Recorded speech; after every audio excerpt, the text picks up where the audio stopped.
At the beginning of the Edwardian era, the boys of Britain were in danger.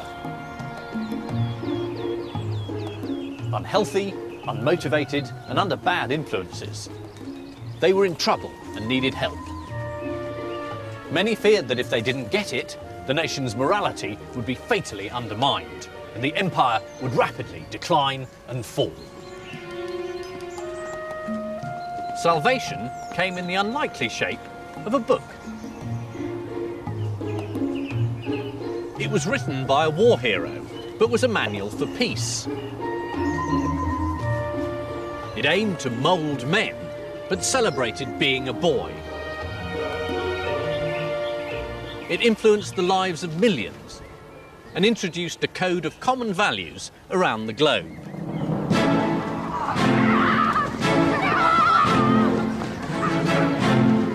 Its name was Scouting for Boys.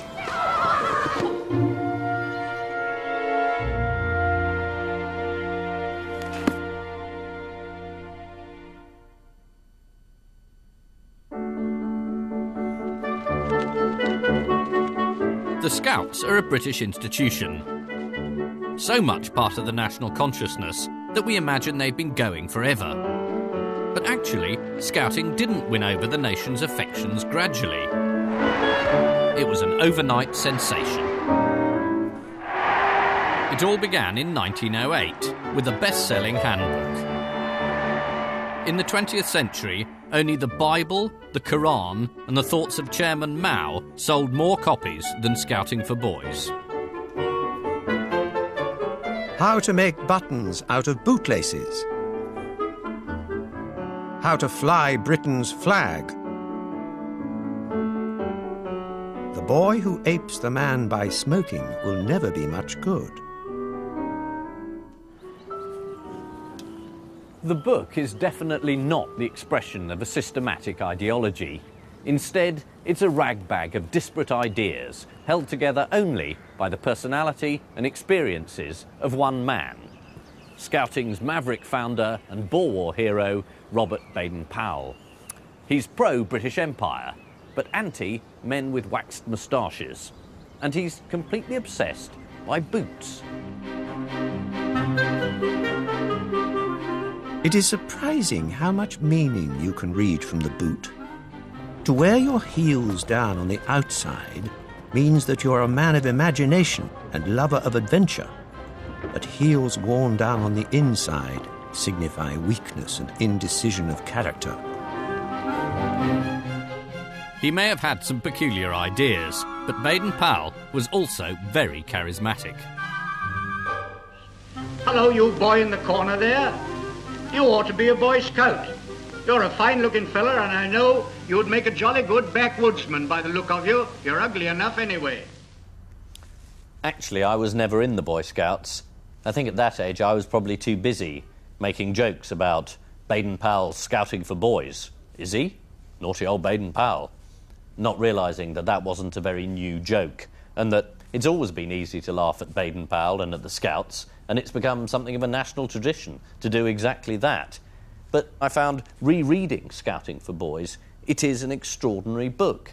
It's very radical, and it addresses all sorts of issues that we think of as modern.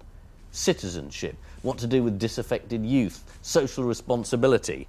But it's very eccentric, very Edwardian, and very English. And that's what appealed then, and that's what appeals to me now.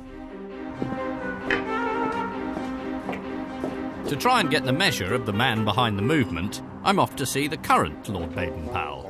Hello. Hello. Nice to see you. Do come in. Here it comes. Very old-fashioned, isn't it? What's he doing? He's doing his daily exercises.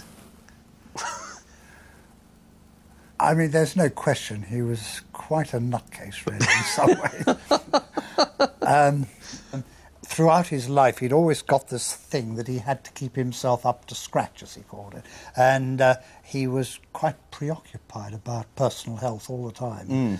And you knew him? Well, Yes, I mean, I was a very little boy. Is that you? That's me at the age of 4. When my mother was having her second child, I was shoveled up to Kenya, and I spent 3 months with them. And all I remember is, like a lot of children, I was just like a rattling cage. I was always asking questions. It was, shut up, oh, go and do something, oh, go and play. But for the first time in my life, somebody said, oh, yes, I'll explain that to you. Yeah. And I do remember this incredible interest in little boys. I mean that in the nicest way. Yes, well, it's almost impossible to say it now. Yeah, I mean... absolutely. He could mentally bring himself down to their level and explain things to them in words of one syllable. As simple as that, really. The first step towards success in training your boy is to know something about boys in general. It is well to recall, so far as possible, what your ideas were when a boy yourself. Robert Baden-Powell was born in 1857, the son of a professor of geometry at Oxford University and the 8th in a family of 10 children. The kind of person who was going to invent the Boy Scouts, which is a very odd institution, I think is the sort of boy who would have been thrown on his own resources in a way at an early age. Baden-Powell, when he was only 3, lost his father. And he became obsessed with the idea of what was it that fathers say to boys that makes them manly later on.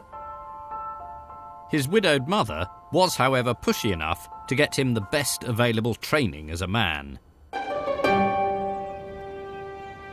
He was accepted on a scholarship to one of England's leading public schools, Charterhouse.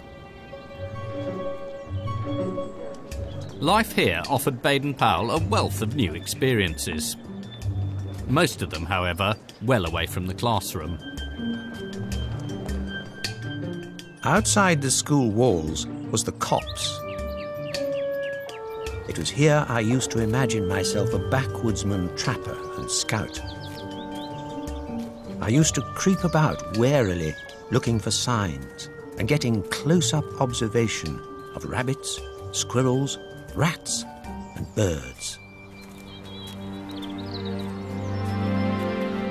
At Charterhouse, Baden-Powell also witnessed a well-established scheme for turning feckless boys into responsible men.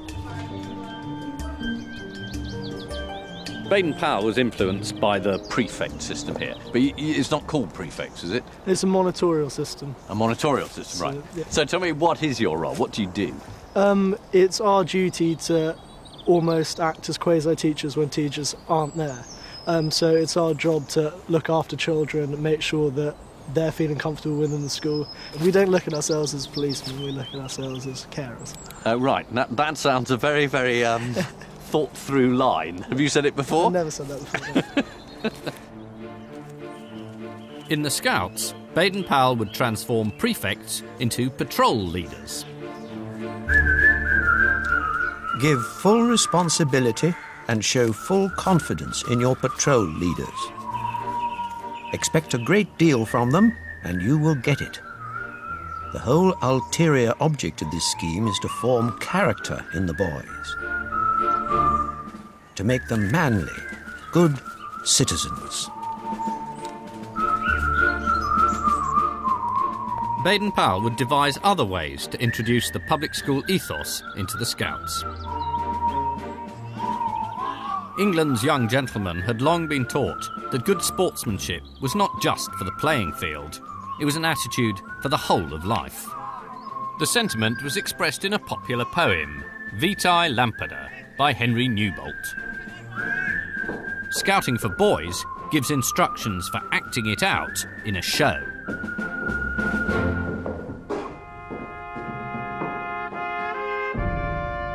The sand of the desert is sodden red, red with the wreck of the square that's broke. The Gatling's jammed and the colonel dead, and the regiment blind with dust and smoke. The river of death has brimmed its banks, and England's far, and honour a name. But the voice of a schoolboy rallies the ranks. Play up, and play the game.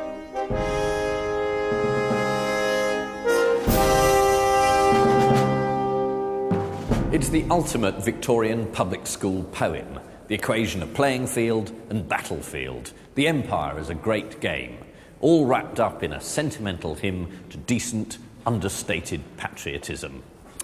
It's ridiculous, of course, but hugely effective, and Baden-Powell wanted to use it to inspire boys of every class. Many Edwardians assumed public school values were the privilege of public school boys, but Baden-Powell was more ambitious.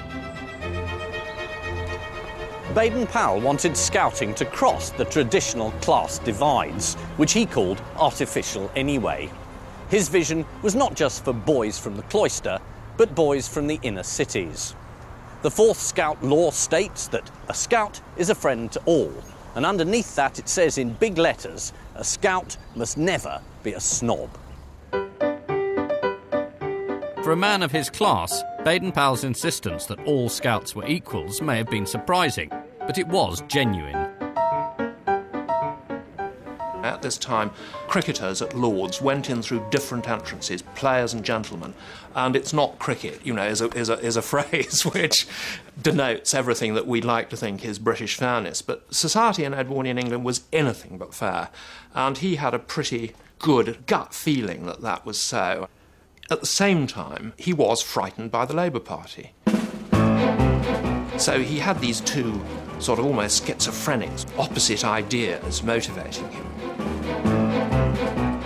We are all socialists in that we want to see the abolition of the existing brutal anachronism of war and of extreme poverty and misery shivering alongside of superabundant wealth and so on.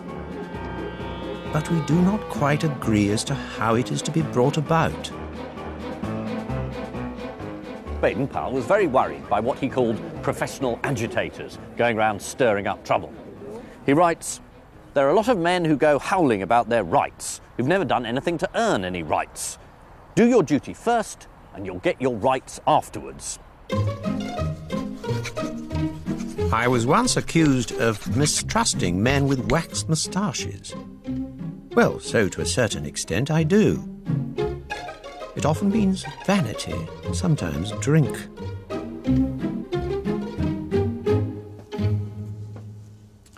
But why should anyone listen to the thoughts of Baden-Powell? Well, because he was the most famous man in Britain. This is just the tip of the iceberg of all the merchandise devoted to celebrating Baden-Powell. It's all here. There's the Baden-Powell alarm clock, the Baden-Powell shaving mirror, Baden-Powell spoons, Baden-Powell egg cup. There's an ostrich egg painted with the face of Baden-Powell. The Baden-Powell cigars. He'd have hated that, because he hated smoking. And it wasn't just artefacts, there was music to accompany them. Here we have the Baden-Powell March, a patriotic song for our hero, BP. Hurrah, hurrah, hurrah, whiz-bang, whiz-bang. Lots of rhyming of the word fought with jolly good sort. Why was he so ridiculously famous? Well, he was the heroic defender of Mafeking, a small town in South Africa. Hurrah for BP, for holding a fort. Hurrah, hurrah, hurrah. He's just the right sort, our hero BP. Hurrah, hurrah, hurrah. Baden-Powell was a surprise recipient of national fame and military glory. After school, he joined the army, and over the next 20 years, he served diligently right across the empire.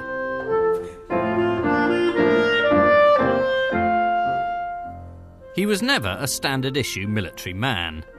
Instead, he was fascinated by a form of reconnaissance work known as scouting. The covert scrutiny of an area